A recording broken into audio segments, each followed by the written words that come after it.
말씀은 요한일서 1장 5절부터 10절을 보겠습니다. 제가 읽도록 하겠습니다.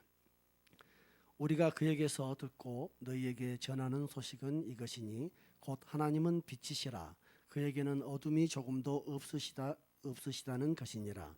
만일 우리가 하나님과 사귐이 있다 하고 어둠에 행하면 거짓말을 하고 진리를 행하지 아니함이거니와 그가 빛 가운데 계신 것 같이 우리도 빛 가운데 행하면 우리가 서로 사귐이 있고 그 아들 예수의 피가 우리를 모든 죄에서 깨끗하게 하실 것이요 만일 우리가 죄가 없다고 말하면 스스로 속이고 또 진리가 우리 속에 있지 아니할 것이요 만일 우리가 우리 죄를 자백하면 그는 미쁘시고 의로우사 우리 죄를 사하시며 우리를 모든 불의에서 깨끗하게 하실 것이요 만일 우리가 범죄하지 아니하였다 하면 하나님을 거짓말하는 이로 만드는 것이니 또한 그의 말씀이 우리 속에 있지 아니하니라. 아멘.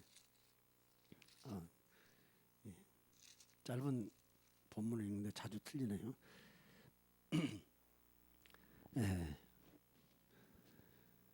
요즘 여러 가지 코로나19 관련한 뉴스도 많습니다만은 최근에 뜨거운 이슈가 된 것이 정인이 양부모로 인해서 그 16개월 된 아이가 학대를 받아서 죽게 되었다는 사건입니다.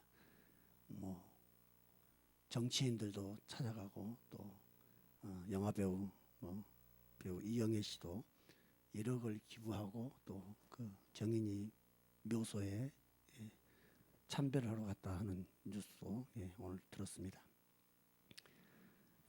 정인이라는 아이는 여자아이인 것 같은데 저도 학대당해서 죽었다 했는데 끔찍해서 뉴스를 사실 보지 못했어요. 그런데 일부러 안 봤습니다. 그런데 오늘은 계속해서 이제 정인이 챌린지라 그래가지고 정인아 미안해 하면서 이제 SBS에서부터 시작했다고 하더라고요. SBS에서 그것이 알고 싶다에 나왔다고 그러는데 그 정인이한테 미안해 하면서 많은 연예인들이 정인이 챌린지를 한다고 하더라고요. 그래서 뉴스를 봤습니다. 그러면서 뉴스를 보기 전에 댓글을 봤더니 이 사람들이 기독교인이다라는 이야기가 있어서 좀 자세히 봤어요. 정인이 양 부모 중에 그 정인이를 실제로 학대를 많이 한 걸로 지금 나타나고 있는 그 정인이의 양 어머니 그분은 기독교인이고 또 그분의 남편 정인이의 양 부모 그 남편은 울산과 포항 쪽에 아마 정인이 부모는 한동대학교를 나왔다고 기독교 대학을 나왔고 정인이 양 아버지는 기독교 방송 직원이라고 해요. CBS 직원이라고 그렇게 대충 나옵니다. 그리고 정인이의 양의 외할머니 조부모는 다시 말해서 정인이의 양 어머니 정인이를 학대한 어머니의 부모가 목회자라고 이렇게 나옵니다. 목회자의 가정에서 목회자의 자녀가 다른 사람의 본도 안 되고 그렇게 이제 큰 사고를 치고 아이를 학대를 해서 내장이 다 찢어지고 골절이 오고 했다는 것이 저는 참 저도 사랑이 없는 자지만은 너무 충격적이에요. 근데 예전에 그런 뉴스가 오늘 생각나네요.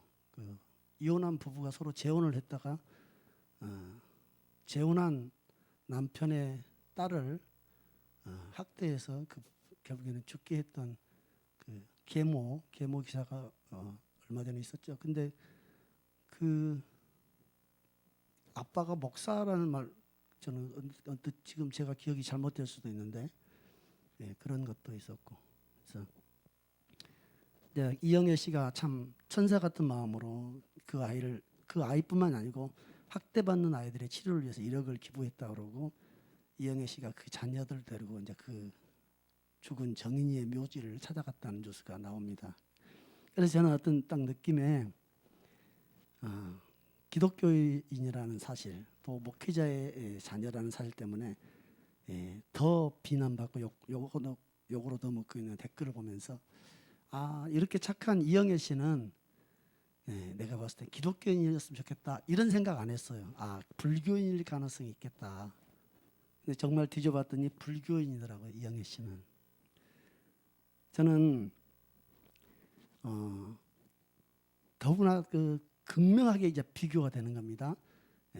기독교인일 뿐만이 아니고 자기 부모가 목회자인 그 양어머니 정인이의 양모가 이렇게 잔인하게 학대를 하고 이제 병원에 응급실에 가서 의사들이 봤을 때 명백하게 학대로 인한 장이 터지고 멍이 들었는데 명백한 학대로 인한 사고인데 다쳐갖고 왔는데 정인이 엄마가 그 응급실에서 무릎 꿇고 오열을 하는 걸 보면서 나는 악마같이 느꼈다라고 이렇게 그 의사의 증언을 기사에 써놨더라고요. 사실 오늘 저는 이제 그 사건을 보려고 한 건 아니었고 오늘 제가 본문을 정한 것은 그 사건하고 상관없이 제가 제 자신에게 또 우리 교회에 하고 싶은 마음으로 이렇게 말씀을 택했는데 뉴스를 듣다 보니까 이제 그것을 더 좀 보게 됐어요. 그런데 어떻게 보면 기독교인들로서는 부끄러운 일이고 기독교 신앙 자체에 대한 거부감이 있는 사람들은 더 기독교를 멸시하고 비난할 수 있는 사건입니다. 그런데 저는 이렇게 봅니다. 이영애 씨가 예전에도 보면 무슨 사건이 있으면 군인들, 이영애 씨 아버지가 학도병 출신이었다고 알고 있고 군 장성 최소한 영관급으로는 군을 제대한 사람, 뭐 중령이든지 대령이든지 그런 사람인데 지난번에 군인이 다쳤던 사건이 있었어요. 뭐 발목질에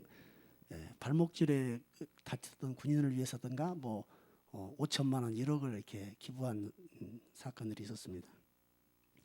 저는 정인이의 양부모의 특히 여자 어머니의 그 상황을 보면서 그가 얼마나 어둠에 사로잡혀 있었으면 양녀를 더구나 7개월짜리 이제 생후 7개월짜리를 데려와서 이제 키우면서 이제 16개월에 결국에 이렇게 참사를 당하게 이렇게 결국에는 학대를 통해서 죽였는데 정인이 양 부모는 사실은 얼마나 그가 어둠 가운데 고통을 사로잡혀 있으면 이런 사고까지 되었을까.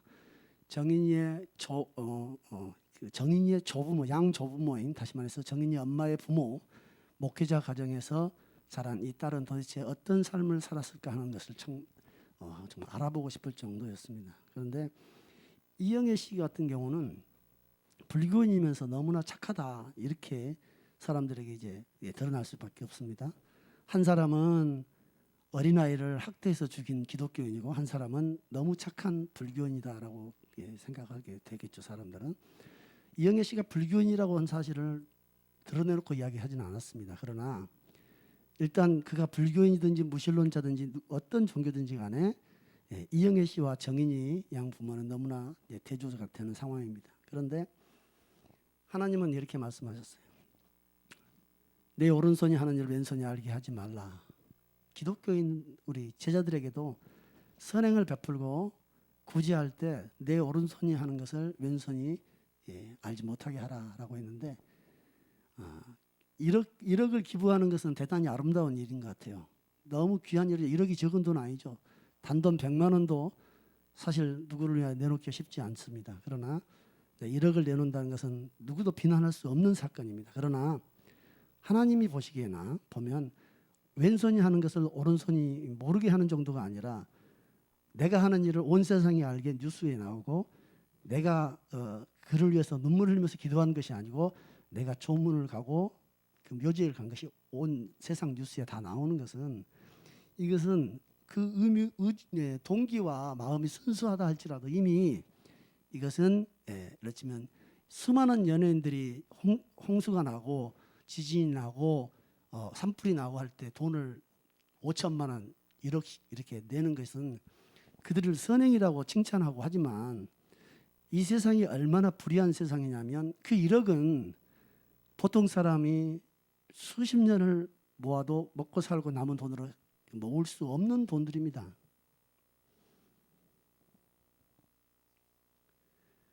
많은 사람들이 하루하루 생활에 아등바등 살면서 단돈 10만 원도 참으로 베풀기 어려운 그런 빠듯한 삶들을 사는데, 이런 사람들은 돈을 쾌척하죠. 아름답게. 그러면서 뉴스에 나옵니다. 그래서 그 다음번에 또 그의 선행과 아름다운 인성으로 인해서 이제 광고 모델이 또 될 수 있습니다. 인성이 나쁜 사람은 광고 모델이 될 수가 없죠. 성범죄를 광고 모델로 사용하지도 않고, 어디 가서 불친절해서 음식점 주인하고 싸웠던 사람을 광고 모델로 쓰지는 않습니다. 선하고 착한 사람을 써야만이 사람들이 그 선한 사람이 광고한 물품을 더 사주니까요. 저는 오늘 정인이 그 양모가 어떠한 삶을 살았을까? 그는 목회자 자녀로 살았지만은 그의 마음 안에는 생명과 빛이 그를 끌어주고 살려준 것이 아니고, 그 7개월부터 16개월 사이에 커오는 그 자녀를 키우면서 자기가 그 스스로 선택해서 입양한 그 아이를 그렇게 미워하고 학대할 수밖에 없는, 그 속에 미워하고 증오할 수밖에 없는 어둠과 고통과 상처들을 투성이었을 거라는 생각이 듭니다. 사람들은 기독교인이 저렇게 악하냐 그렇게 말하고, 이영애 씨는 너무 착하다, 선하다 이렇게 말하지만, 우리 하나님 보시기에는 한 여인은 내 자녀라고 했지만 병들어 어둠 가운데서 죽어가고 있었고, 한 사람은 자기의 선행과 자기의 이 특심한 이 착한 마음을 자기는 긍지를 느끼고 있을지 모르지만 주님 보시기에는 그도 생명과는 상관이 없습니다. 오늘 이 말씀을 보면 하나님은 빛이시다, 그리고 어둠이 조금도 없다 했는데, 하나님이 빛이신 것은 도대체 무슨 의미일까? 정확하게 이 속에서 찾기가 쉽지 않습니다. 하나님이 빛이시고 그에게는 어둠이 없다. 주님은 나는 세상의 빛이다 말씀하셨고, 나는 생명이다 말씀하셨고, 나는 길이다 이렇게 말씀하셨고, 나는 생수다 이렇게 말씀하셨습니다. 그런데 하나님은 빛이시다. 예수님만 빛이 아니라 하나님이 빛이시라는 겁니다. 6절에 만일 우리가 하나님과 사귐이 있다 하고, 하나님과 사귐이 있다 하고 어둠에 행하면 거짓말하는 거다. 그러면 하나님과 사귄다는 것은 어둠에 행하는 것하고 다르다는 겁니다. 어둠에 행하는 자는 하나님과 사귐이 있다는 것이 말이 안 맞다는 겁니다. 다시 말하면 하나님은 빛이셔서 어둠이 없는데, 하나님과 사귐이 있다는 자는 어둠에 행할 수 없다는 거예요. 하나님은 빛이시므로 하나님과 사귀는 자는 어둠에 행한다고 하는 것은, 하나님과 사귄다 하면서 어둠에 행한다는 것은 거짓말이라는 거예요. 진리가 아니다는 거예요. 진리를 행한 게 아니다는 거예요. 그러면 하나님은 빛이시다. 그런데 그 빛이신 하나님과 사귄다는 것은 그 빛과 같아지는 것이고 그 빛 안에 있다는 것이죠. 그러면 빛이신 하나님과 사귀는 자는 어둠에 행할 수 없다는 거예요. 어둠에 그 빛이신 하나님과 나는 사귀고 있는 자라고 말하면서 어둠을 행한다면 이건 거짓말하는 자요, 그 속에 진리가 없는 자요, 속이는 자라는 거예요. 그래서 빛 가운데 하나님은 계신데, 만약 우리도 빛 가운데서 하나님과 같이 행하면서 하나님을 사귄다면 우리가 서로 사귐이 있게 되는 겁니다. 우리가 빛 가운데 있다면 주님과 우리는 사귐이 있는 겁니다.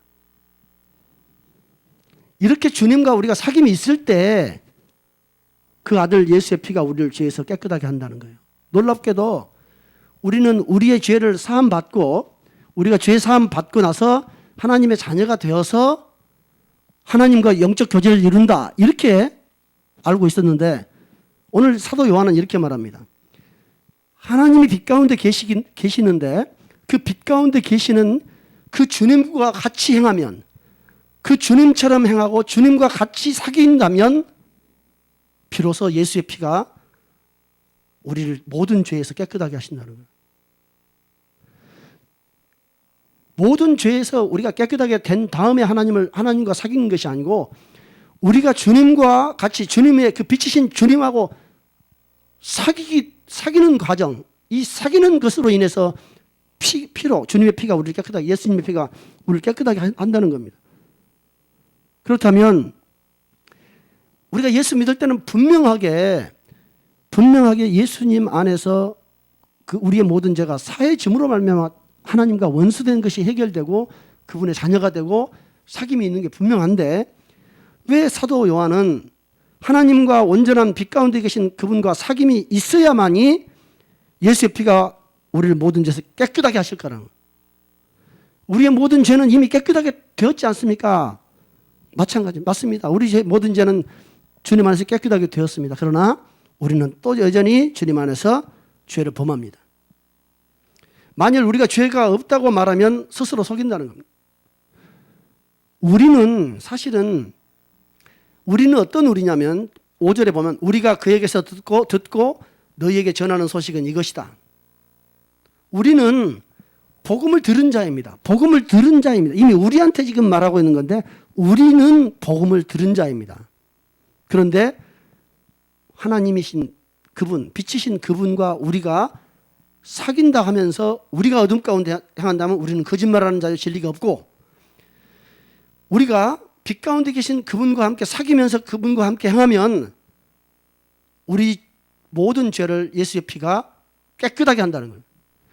우리는 주님 안에서 사귐이 있다고 하는 그것, 주님과 사귄다는 그것으로 인해서 죄사함의 가능성을 우리에게 하나님이 허락해 주신 겁니다. 그럼 다시 계속 보겠습니다. 그런데 우리가 죄가 없다고 하면, 죄 사함을 받는 자에게는 죄가 없겠죠. 그러나 여전히 우리가 죄가 없다고 말하면 그것이 거짓말이고 속이는 거란. 우리는 주님 안에서 죄 사함을 받았지만 우리는 죄 없다 말할 수 없다는 겁니다. 찬송가 중에 그런 찬송가 있죠. 우리가 깨어지고 다 씻어져서 정결하게 되어도 주님께는 깨끗하다 자랑치 못한다고 말씀은, 그런 찬송가가 있어요. 마치 그 말씀 같아요. 우리가 죄가 없다고 말한다면, 나는 예수 안에 있으니까 이제 죄가 없다고 말한다면 스스로 속이고 진리가 우리 속에 있지 아니한다는 겁니다. 그런데 반대로 우리가 우리 죄를 생각나는 대로 깨달은 대로 자백하면 우리 하나님은 너무나 믿음직하시고 의로우신 분이어서 우리 죄를 또 사하시고 우리를 모든 불의에서 다 깨끗하게 해주신다고 말씀합니다. 10절에 만일 우리가 범죄하지 아니하였다면 하나님을 거짓말하는 자는, 우리는 범죄하지 아니하였다. 아, 맞아요. 나는 예수 알기 전에는 범죄했어요. 우리는 예수 알기 전에, 우리 주님 만나기 전에는 범죄하였습니다 라고 말할 수 있습니다. 그러나 우리는 주님 만나고도 범죄한 자입니다. 우리는 주님 만나고도 미워한 자이며 우리는 주님 만나고도 불순종한 자요 악을 행한 자들입니다. 우리가 범죄하지 아니하였다고 그렇게 주장하면 하나님을 거짓말하는 자로 만들어 본다는 거예요. 그리고 하나님의 말씀이 우리 속에 들어올 공간이 없어 본다는 거예요. 우리가 범죄한 자요, 우리는 죄 아래 늘 넘어지는 자인데 우리 자신이 나는 죄가 없다, 나는 범죄하지 않았다 라고 하는 순간에는 하나님과 나 사이에 정상적인 대화가 될 수가 없다는 겁니다. 그래? 네가 죄가 없고 네가 범죄하지 않았어? 그러면 내가 너한테 할 일이 없네 라고 주님이 말씀하실 겁니다. 요한복음 오늘 1장을 보고 있는데 3장에 보면 이렇게 사도 요한은 계속 말씀하고 있습니다. 우리는 형제를 사랑함으로 사망에서 옮겨 생명으로 들어간 줄 알거니와, 형제를 사랑함으로 사망에서 옮겨 생명으로 들어갔다는 겁니다. 사랑하지 아니하는 자는 사망에 머물러 있다 이렇게 말합니다.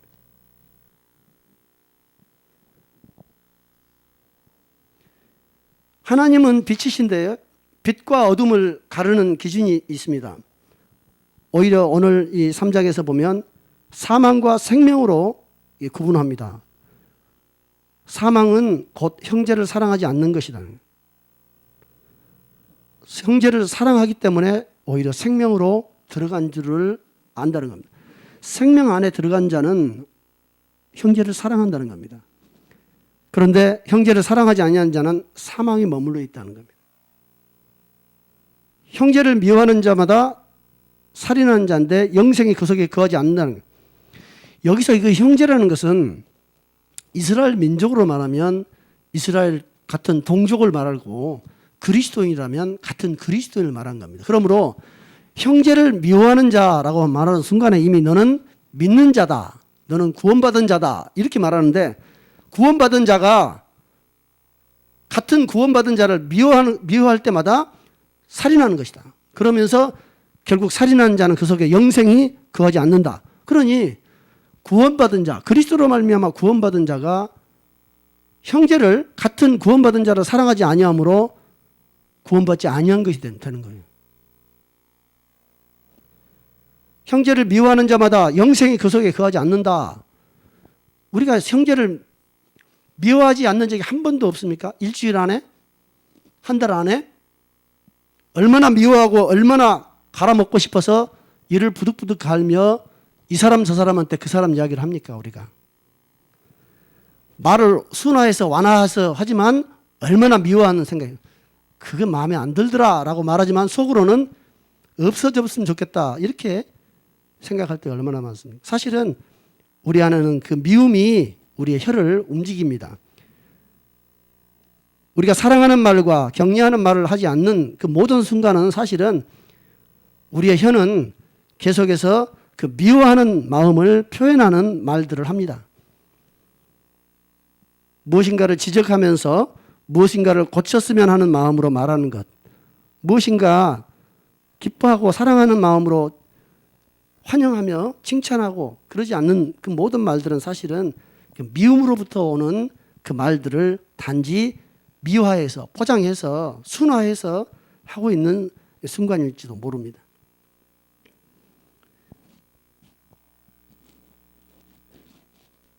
요한일서 3장 14절부터 15절을 지금 보았습니다.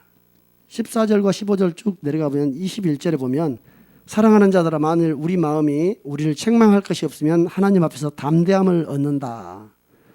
우리 마음이 우리를 책망할 것이 없으면 담대함을 얻고 무엇이든지 구하는 바를 하나님에게서 받을 수 있다. 받는다.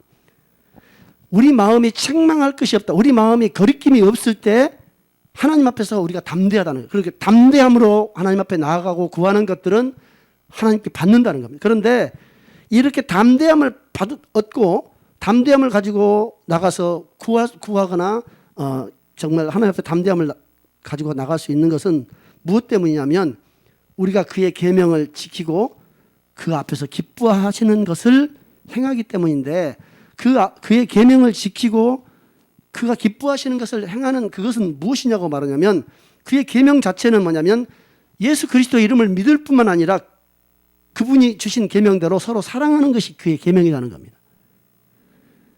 그의 계명, 예수 그리스도를 믿고 그분이 말씀하신 대로 서로 사랑하라는 것이 그의 계명인데, 그의 계명을 지키고 그분 앞에서 기뻐하시는 그것을 행하는 것이 결국은 우리 마음이 담대함을 얻고 책망할 것이 없게 돼서 떳떳하게 되어서 하나님께 구한 모든 것을 얻게 된다는 겁니다. 이렇게 그분의 계명을 지키는 그것이 결국 그분을 믿고 그분의 형제와 자매들을 서로 사랑하는 것이, 이것이 계명이고, 이 계명을 지키는 자 안에만 주님이 계시고 이 계명을 지키는 자만이 주님 안에 거한다고 그렇게 말합니다. 그의 계명을 지키는 자는 주 안에 거하고 주는 그의 안에 거하나니. 내가 주님 안에 거하기 위해서 발버둥 치고 기도하고 밤새워 기도하고 금식하며 기도할지라도 주의 이름을 믿을 뿐만 아니라 주님의 형제와 자매들을 사랑하지 않는다면 주님 안에 거할 수도 없고 주님이 그 안에 거하셔서 이끌어갈 수도 없다는 겁니다. 결국 우리 주님은 사랑이시고 우리 주님은 우리를 위해서 모든 것을 내어주신 분인데, 우리가 우리 주님이 내어주신 그 형제와 자매를 사랑하지 않는다면 우리는 주님과 사귐도 없다는 겁니다. 우리가 주님의 형제와 자매를 사랑하지 않으면서 나는 주님과 사귀고 있는 그런 자다라고 말하면 그건 거짓말이라는 거예요. 속는 거라는 겁니다. 진리가 아니라는 겁니다. 그러니 네가 죄 없다고 지금 말하고 있다는 거예요. 네가 형제를 사랑하지 않으면서도 죄가 나는 없다. 네가 자매를 지금 미워하면서도 나는 범죄하지 아니하였다라고 지금 말하고 있다. 주님은 네가 형제를 미워할 때마다 너는 살인하는 것이고 살인하는 자마다 영생이 없다고 분명히 말했는데도 나는 죄가 없으니 그 죄를 회개하는 기도는 하지 않고 그 죄는 자백하지 않고 다른 것만 구한다는 겁니다. 네가 지금 자백하고 구할 죄는 형제를 사랑하지 않는 죄다. 형제를 사랑하지 아니하며 나는 죄가 없다. 나는 범죄하지 아니하였다며 떳떳하게 하나님 앞에 나오지만은 사실은 주님은 그의 기도를 듣지 않는다는 겁니다. 범죄하는 자마다 그의 기도를 주님은 드리지 아니하신대. 가장 큰 주님의 계명, 나를 믿고 주 예수 그리스도의 이름을 믿고 그가 우리에게 주신 계명대로 서로 사랑할 것이니라 라고 사도 요한은 우리에게 다시 한번 일깨웁니다. 그런데 그의 계명을 지키지 아니하면서도 범죄하지 아니하였다.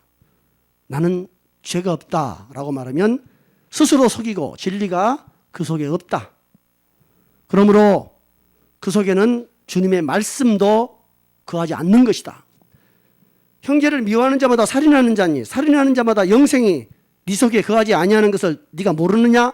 라고 말했는데 나는 모르는데요. 나는 범죄하지 않았는데요. 나는 죄가 없는데요. 라고 말하는 것은 하나님의 말씀 그 속에 있지 아니합니다. 그러므로 자기는 나는 생명 안에 있다고 말하지만 사실은 어둠 가운데 행하는 것이고 자기는 사망에서 생명으로 옮겨갔다고 장담하지만 여전히 사망 아래서 머무르고 있으니 그 마음이 어두울 수밖에 없고 그 마음이 죽을 것 같을 수밖에 없는 겁니다. 내가 지금 살맛이 나지 않고 내가 삶의 의욕이 없고 감사가 나오지 않는 것은 나의 삶의 조건이 저주스럽고 깨어지고 무너져서가 아니고 내가 주님의 말씀대로 형제를 사랑하지 아니하고 주님을 사랑하지 않고 주님의 지체를 사랑하지 않는 범죄를 범하고 있는 거예요. 나의 기쁨이 100% 차지 못하고 70%만 찼다면 30%는 누군가를 미워하며 싫어하고 있는 것이고 내 마음이 50%도 기쁘지 않다면 퍼센티지를 따지기가 쉽지 않겠지만 결국에는 내가 대부분 싫어하고 미워하는 건 미워할 조건들은 충분히 찾을 수 있습니다. 그러나 주님은 그렇게 말씀하고 있습니다. 네가 형제를 미워할 때 이미 살인하는 것이다. 그러므로 너는 사망에 머물러 있는 상태다. 네가 사망에 머물러 있으면서 빛이신 나와 사귐이 있다고 말한다는 것은 너는 거짓말하는 것이다. 그러므로 네가 거짓말하고 빛이신 나와 사귐이 없다면 이미 예수의 피가 너의 죄를 깨끗하게 하고 있지 않은 것이다. 그러므로 깨끗하게 되지 않은 그 영과 혼은 결코 행복할 수가 없으며 결코 선을 행할 수가 없는 겁니다.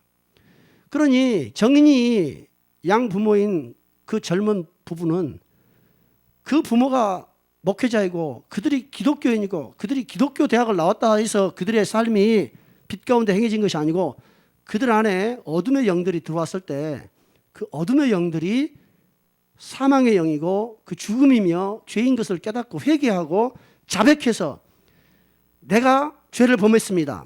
내 안에 죄가 있습니다. 내 안에 불의가 있습니다 하고 일찌감치 주님 앞에 죄를 자백하고 회개하는 삶을 살았다면 그 악이 그렇게 자라지 않았을 겁니다. 그러나 이미 그들은 부모가 목회자이고 그들이 태어날 때부터 목회자였으니 태어날 때부터 모태신앙일 가능성도 있습니다. 그러나 그들은 영을 보지 못한 겁니다. 그들의 인격과 그들의 삶을 지배하고 있는 영을 보지 못한 겁니다.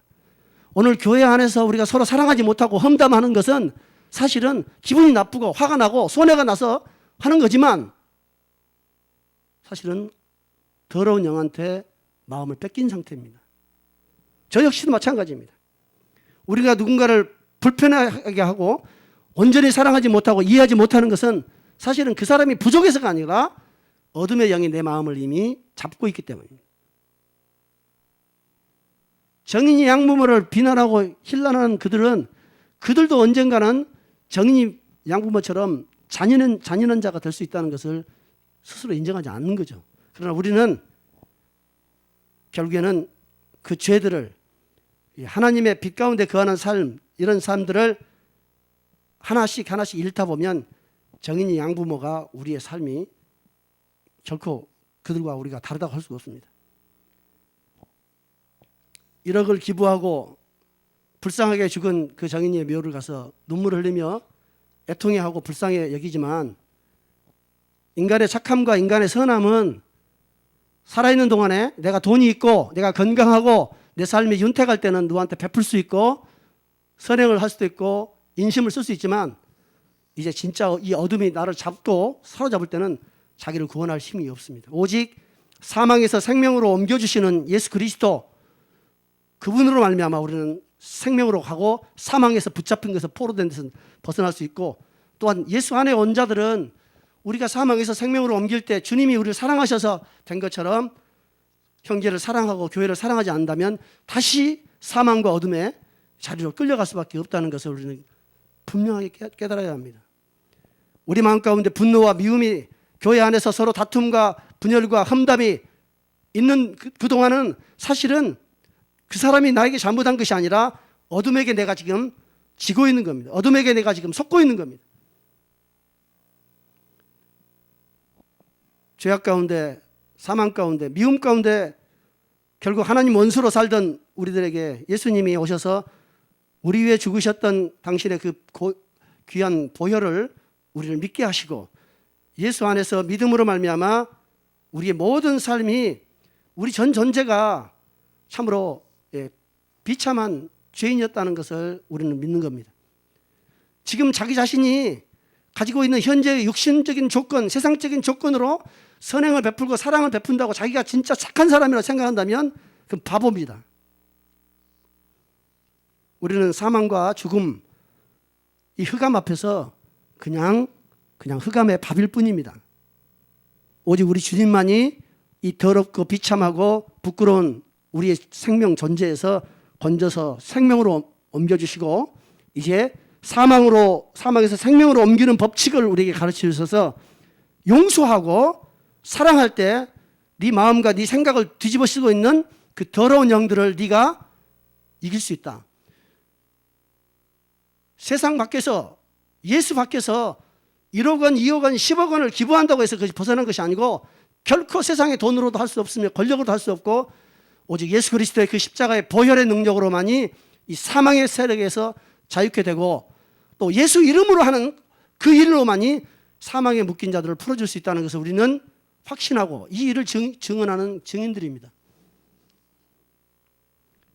정인 양 부모가 얼마나 비참한 삶이 됐든지 그들은 이제 겉으로만 하나님, 실존하시는 그 존재하시고 살아계시는 하나님을 그들이 만나지 아니하고 그냥 종교의 터울 아래서 사실은 그 어둠에게 포로되고 끌려가서 이제는 온 세상에 정말 두려운 존재가, 부끄러운 존재로 드러났습니다. 그러나 어느 누구도 그를 책망하고 비난할 수 없는 것은 우리도 또한 교회 안에서 주님과 사귐이 있다 하면서 어둠 가운데 행하고 주님과 사귐이 있다면서 미움 가운데 행한다면 사실은 정인이 부모를 욕할 수가 없습니다.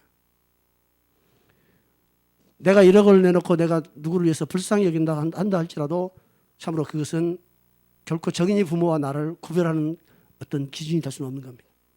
오직 예수 그리스도의 그 피 흘리신 가운데 내가 사망에서 생명으로 옮겨지고 그래서 예수 그리스도의 생명으로 채워지고 그 생명으로 살아가기 위해서 날마다 회개하고 날마다 자백하고 날마다 주님 앞에 나는 죄가 있나이다라고 고백하고 이 죄와 결별하며 걸어가는 그 사람에게 주님께서는 우리에게 빛이 되시고 또 영생이 되시며 또 주님의 말씀 우리 안에 거하고 또 말씀 안에서 우리가 또 주님 안에 거하는 이 생명에 있는 삶을 우리에게 허락하십니다.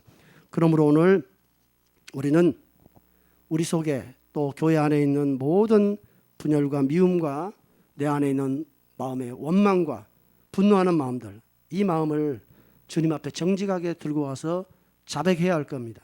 자백하지 아니하고는 그 죄에서 풀려날 수가 없으며 그 분노와 미움에서 풀려날 수 없습니다. 사람은 내게 잘못한 자를 내가 용서할 수 없다고 하지만 사실은 용서하지 못하는 것이 아니라 어둠에게 내가 지금 포로된 상태입니다. 그 사망의 세력에게 내가 종노릇하고 있는 상태인 겁니다. 우리가 이것을 예수 그리스도의 말씀을 통해서 깨달았습니다. 우리는 이것을 알기 때문에 어둠에 있을 때 내가 어둠에 있습니다. 내가 악 가운데 있습니다. 내가 죄 가운데 있습니다라고 주님 앞에 고백하면 주님은 한 번 우리를 죄에서 깨끗하게 하신 것처럼 매번 영원히 계속해서 우리를 깨끗하게 하실 것입니다. 기도하겠습니다.